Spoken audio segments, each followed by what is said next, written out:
In this video, we're going to demonstrate the new ability to transform the data type of the data in the list to a true JavaScript date or numeric object. So you can see here we have a list that is displaying date as year, month, day format. But if we go back and we look at the data in the list here, we can see that the data is just static data, and it's being entered here as a string, as in the format of month, day, and then year with slashes. So all of the data that is in a list control is in the format of JavaScript strings, unless you actually wrote a JavaScript function to populate the list yourself.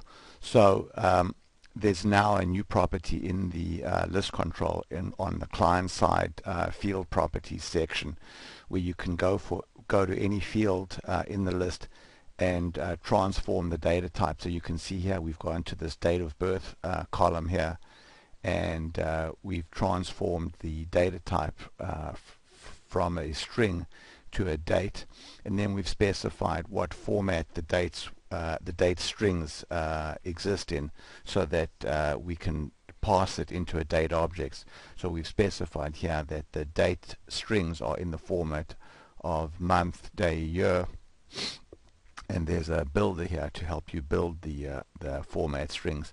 Then when we emit the data, so you can see in our list properties here, when we go to the layout, we've gone to the date of birth column, and in the template we've changed the template from just curly bracket DOB. We've added in colon date and then the format over here. So this is the output format for the date object. So the date objects can use colon date, and numeric objects can use colon format.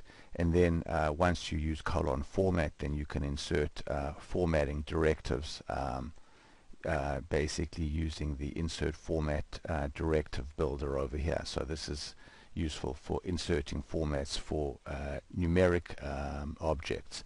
So you can see now that we're choosing to output the date in the format of year, then month, then day. So when we go now to working preview, we can see now that the date has been formatted correctly.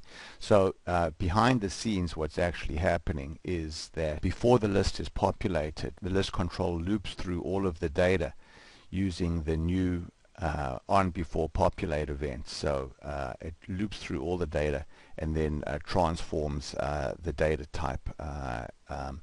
And then the benefit of that is that you can then use format directives in the template for the list, so that the format directives can be used regardless of whether you're using a columnar layout. You can see this is a columnar layout, and I'm using format directives over there in the template for the date field, or whether you're using a freeform layout.